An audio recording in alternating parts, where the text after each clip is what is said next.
Well, welcome back to the Hockey Guy Show, which, well, depending on who you talk to, either you want to just hear about hockey or you want to hear about other things. If you want to hear about other things, you're in good news. There's good news. You'll hear about other things. I'm gonna go ahead and turn the computer because I am not talking on camera, so the camera doesn't have to be pointed at me. So one thing I like with the experience of doing this podcast, well, it's one of the things I like about doing the podcast, is that it doesn't have to be pointed at me. So let's chat about tonight's action. There's St. Louis fans who are very upset that the first goal counted. The Boston St. Louis game got Vancouver on the brain. I get why the goal counted. The problem is they haven't been consistently calling it that way this year. The reason it counted is because the puck was in the blue paint before the Bruins got there. So it's not goalie interference, because if the puck's in the crease, then it's fair game. You can touch it, I can touch it, anybody can touch it as long as it's in the blue paint. The problem is, again, they haven't been calling it that way this year. It's been, did the goalie have a chance to stop the puck? And I've seen instances where the puck's in the crease, goalie gets knocked out of the way, and the goal gets called off. In this case, Jake Allen's knocked off. Now, the interesting thing to me is Jake Allen did not complain after the play. As upset as St. Louis Blues fans are, and I'm going to have to talk about it when I do the review video tonight, Jake Allen didn't really react, which tells me that Jake Allen believes that he wasn't interfered with either and is perfectly fine with the play. Or at the very least, he didn't think it was worth arguing about. The Maple Leafs are back, and it's funny because I'm still getting told I hate the Maple Leafs. Here's the deal with that. When the channel first hit it big, it was because of a video I did, my reaction to the live draft lottery the year that Austin Matthews was drafted number 1.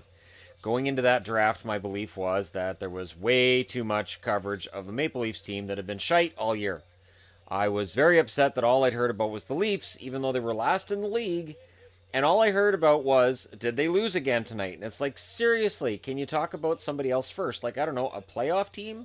But no, it always had to be the Leafs, and it was aggravating. When Austin Matthews was revealed to be going to the Toronto Maple Leafs, my reaction was, oh, crap. Now I'm going to hear even more about the Toronto Maple Leafs. And I get it. And people say, well, that's the team that gets the most ratings. Here's the problem with that theory, though. Sports shouldn't be about ratings when you're doing a review of the night's action. It's just like news. You turn on CNN, what are they talking about? Fucking Trump. It's always Donald Trump. Every 2 seconds it's Trump. And all of it is crap that they could sum it up in a minute and a half and then talk about, I don't know, news. I put on CTV, I put on Anything Canadian, and they talk about news. Actual, real news. From, news sources about news things. So when I see this going on, when I see that TSN, Sportsnet, and the Canadian networks are always talking just about the Leafs, even though they're bad. My reaction to the Leafs winning the draft lottery is awesome. Now I get to hear all about the Leafs winning the draft lottery for the next 20 years. It is not an indictment of the Leafs themselves, and this is something I've tried to explain to people. My indictment is of the media, not of the team. Do I hate the team sometimes? Yes. Why? Because sometimes there's fans that make me not want to see them win. Recently, of course, they dropped as far as 19th on my power rankings. Spoiler alert, they're currently 13th, and that's before tonight's game, where they're pretty handedly beating the New York Rangers, which is why I feel comfortable watching the Boston game. I should catch some of the Winnipeg game, too, though, because that's going to be interesting because of Vegas reasons. That one's scoreless in the first, 9 minutes left in the first. But yeah, so now there's this whole stigma out there that I don't like the Leafs because I don't like the way the Toronto media reports on it. And the thing that's funny to me is, so people say, oh, well, that's just the way it is. But I remember regional coverage. I remember when Sportsnet and TSN had more regional coverage, and TSN has regional networks. But the regional networks all come from the same feed, so I'm not sure what the point of the regional networks is when every time they do Sports Center, it's the same anchors talking about the same things. I guess maybe, having a national network and wanting to see it done as territorial thing, which is interesting because Fox Sports does it that way. Numerous American entities do it that way. Oh, the Jets just hit the post. That was close.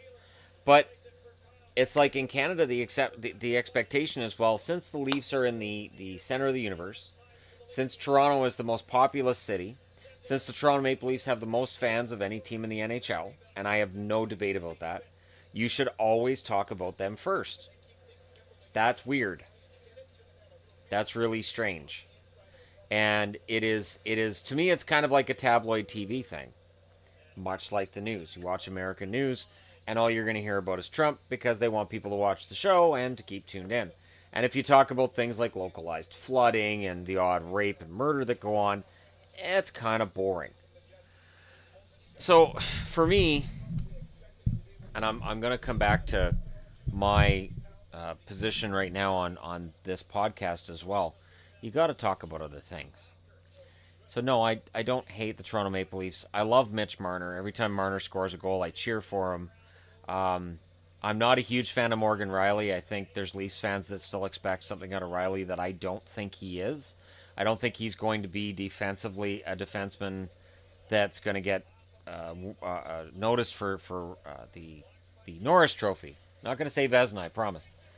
But he's a good defenseman. I just think that sometimes the expectation is a little high for him. I noticed that TSN's clickbait right now. Sportsnet's clickbait right now. Hockey News. See, they know it's trade deadline month.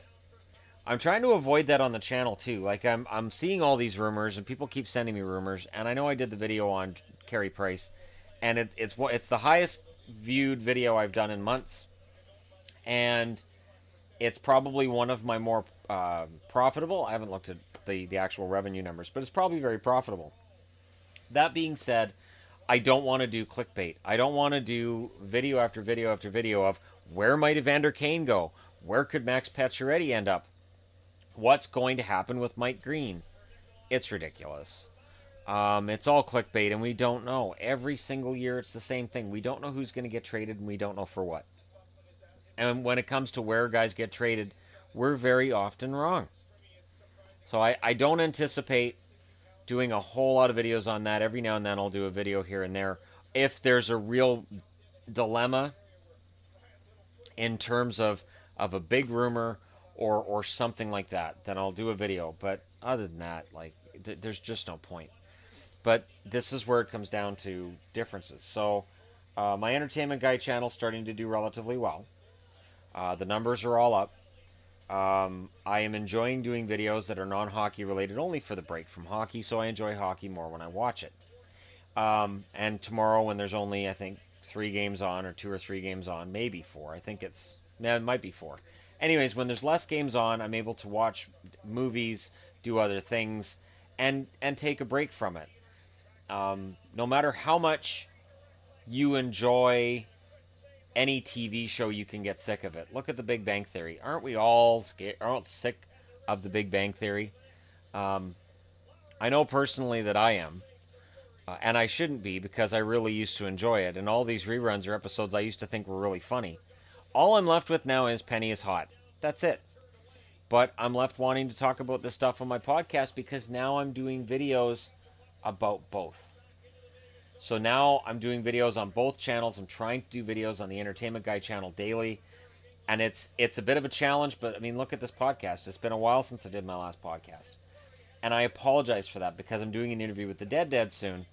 And so I've got to come up with some questions for them. Yvonne's got some questions for them. We're both going to do the interview. Then we got to figure out what software. Are we using Skype? Or what are we using to do the interview? Or how are we going to do this? So that just blows my mind right there. Like, okay, I'm going to do an interview, and how?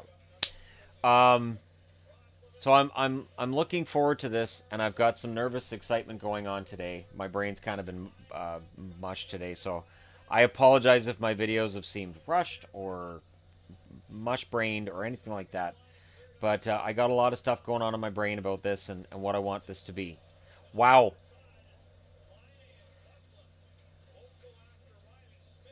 Reilly Smith got hit by Laine and Bufflin and didn't go down. That man's a tank. Reilly Smith's a tank. How did that happen? That's beautiful. Always been a big Reilly Smith fan. And then last summer, meaning summer of 2016, I got crapped on for saying that I thought Florida gave him too much money. Well, guess what? He had a down season last year, and the reason Florida traded him was too much money. Where the hell was Marc-Andre Fleury going with that? What the hell? So Winnipeg's up 1-0. Not sure what Fleury was doing there.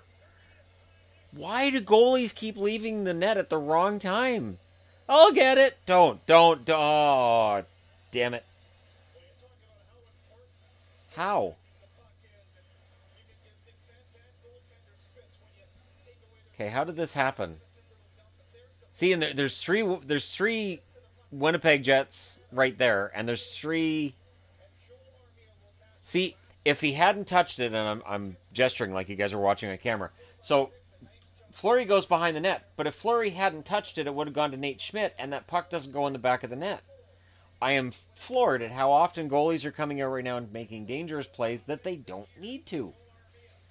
Every game, even the Colorado-Vancouver game that Yvonne and I went to, there was one point where Markstrom came out of the net, and we both started saying, no, what is he doing? Stop. No. Because goalies are doing this a lot now. Tuukka Rask, it cost Boston a game against Colorado early in the year.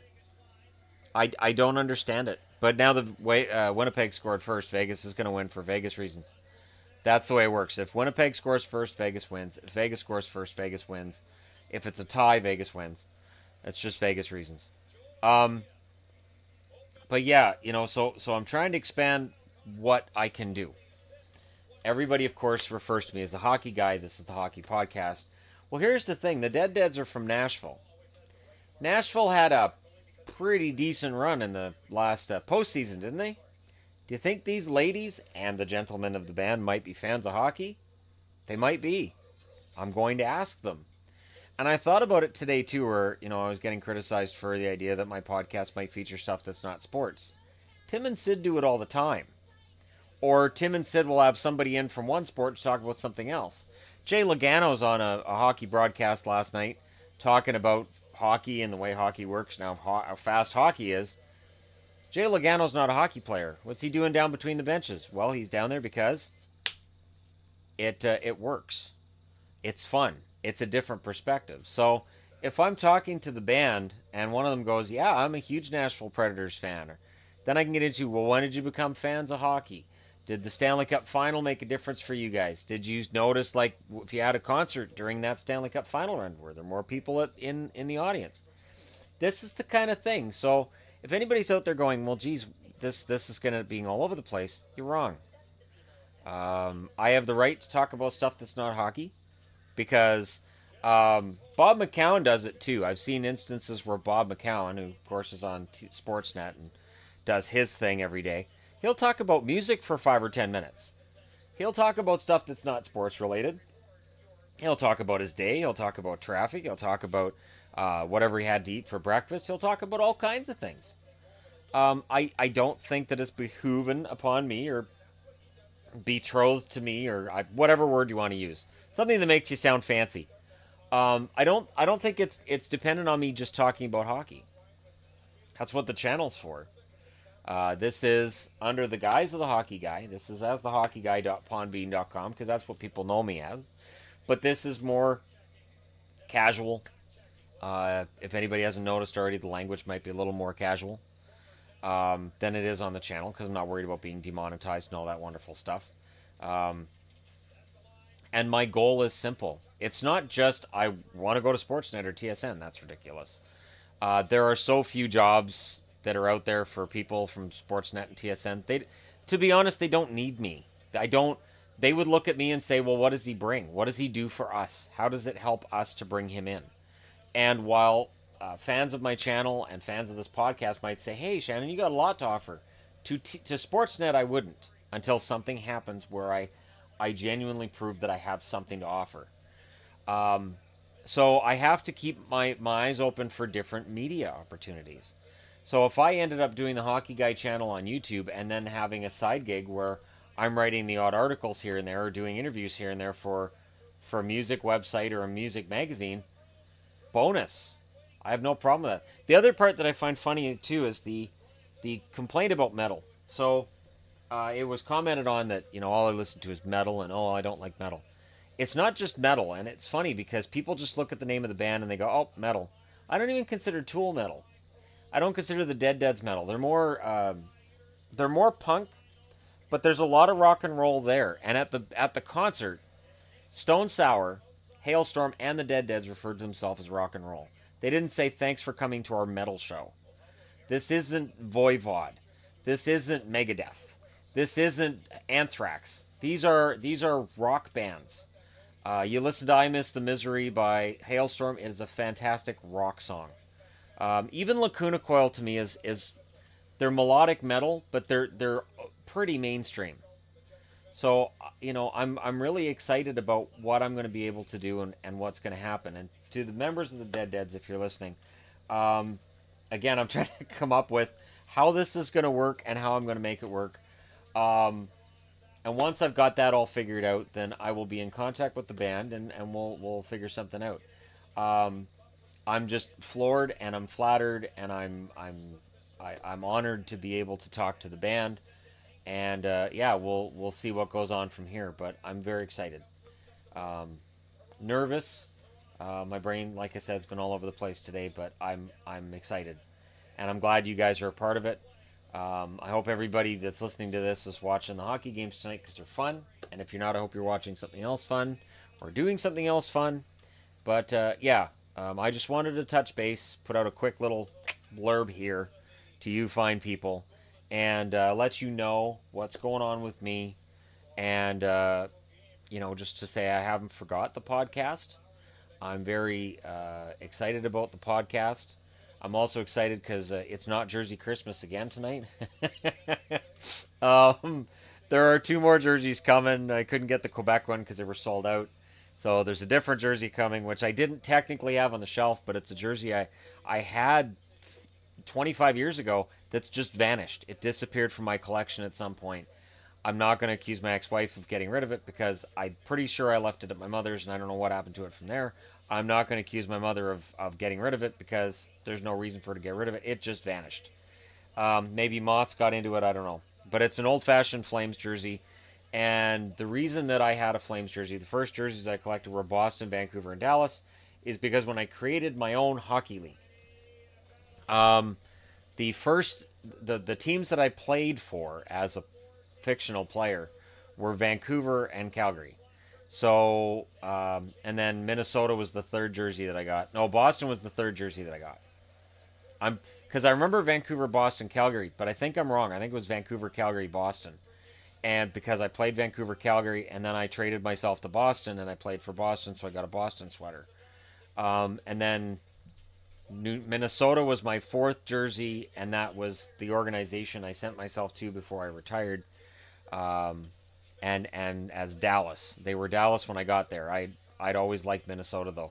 Ironically, I had myself as a player in Montreal briefly, and Montreal was one of the last jerseys I got. So there's an interesting tidbit you guys may not know, and an explanation for why it's Jersey Christmas, even though it's not Jersey Christmas. Anyways, thank you guys for listening. I'm going to wrap this up here. I'm going to watch some more of the games. I just wanted to touch base with you fine people. So if you're following me and you're going, there's no podcasts, he's not posting anything, there's this to tide you over until, I want to say probably Sunday. I'm probably going to do another one on Sunday. I may do one in between now and then, and we'll see. You guys are awesome for listening. Thank you for doing so, and I will talk to you again soon. Follow this podcast, upvote this podcast, share this podcast, and remember, in my mind, the first interview I'm doing is the first of many. So if you're of the mind of, well, why would he interview? Well, think about it. If I do a good interview with a band, is a hockey player more likely to want to get interviewed by me? Absolutely. Can I set that up? After I've done that interview with the Dead's? Absolutely. Do I think the drummer from the Dead's is hot? Absolutely. Is that a problem? I don't think so. Turns out she's into the girls anyways, so if anything, her and I could go to the bar and argue over which chicks are hotter, which is kind of fun sometimes. I remember I worked with a woman, I want to say woman, but she was a girl when I worked with her at 7-Eleven, and she was gay, And some of the most fun we had was checking out girls coming in, customers coming in. And it was different hanging out with a good-looking girl and arguing over which other girls were good-looking. But it was a fun experience, so I could definitely go for that again. Anyways, it's all in good fun. Thank you very much for listening, and I will be sure to talk to you again. I'm aiming for Sunday. Sunday.